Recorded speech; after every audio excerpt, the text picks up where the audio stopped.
कांग्रेसी चमचों को पढ़ाई लिखाई का बहुत घमंड है, लेकिन नेहरू गांधी परिवार की पढ़ाई देश के कितने काम आई है ये नहीं जानना चाहेंगे।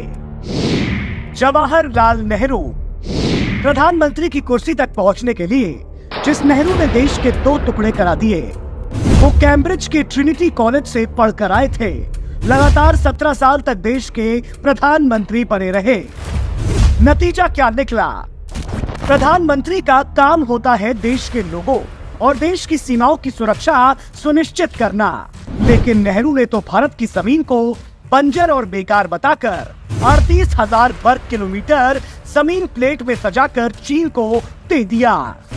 पढ़े लिखे नेहरू की वजह से ही भारत के हिस्से IUNSC की स्थायी सदस्यता चीन के हाथों में चली गई, जिसका फायदा उठाकर चीन आज तक हम पर हावी होने की कोशिश करता है।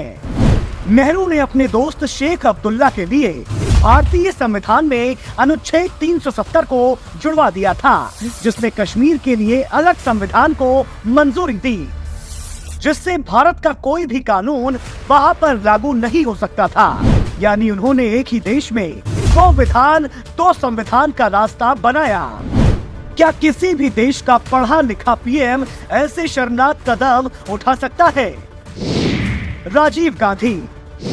नेहरू की तरह राजीव गांधी ने भी लंदन के ट्रिनिटी और इंपीरियल जैसे बड़े कॉलेजों से पढ़ाई की थी, लेकिन उसके बावजूद राजीव गांधी आज तक के सबसे नाकाम PM में से एक साबित हुए थे।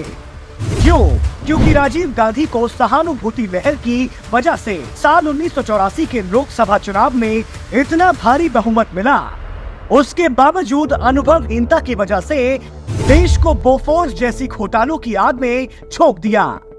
तुष्टीकरण की राजनीति के लिए शाहबानो केस में सुप्रीम कोर्ट के फैसले को पलट दिया। यहाँ तक आरोप लगे कि उनकी सरकार ने भोपाल गैस कांड के आरोपी वॉरेन एंडरसन को भारत से भागने में मदद की।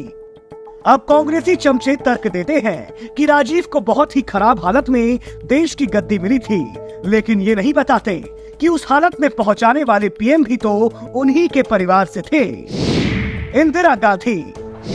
इंदिरा गांधी भी बेक्स, स्विट्जरलैंड और ऑक्सफोर्ड जैसे कॉलेज से पढ़कर आई थी, लेकिन उसके बावजूद इंदिरा के कार्यकाल में देश ने न सिर्फ आपातकाल के नाम पर लोकतंत्र की हत्या होते देखा, साथ ही साथ शिमला समझौते के नाम हुए उस छल को भी देखा, जिसकी कीमत आज भी देश चुका रहा है। कैसे इंदिरा ने पाकिस्तान से समझौते के नाम पर भारत के कब्जे में आए पाक के 93,000 सैनिकों को छोड़ दिया, लेकिन अपने 54 सैनिकों को वापस नहीं ला पाई जो पाकिस्तान की कैद में थे।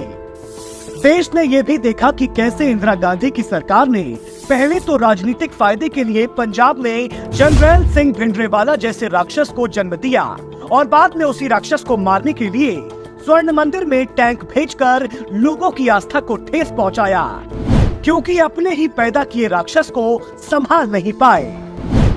अब इन 3 नाकाम PM के बाद नेहरू गांधी परिवार का चौथा दावेदार एक बार फिर PM बनने के सपने देख रहा है। वो दावेदार जो सिर्फ इसलिए खुद को PM उम्मीदवार मानता है क्योंकि उसके सरनेम में गांधी लगा है, जो लगातार 3 बार पार्टी की विरासत वाली सीट अमेठी से जीता, लेकिन काम के नाम पर शून्य।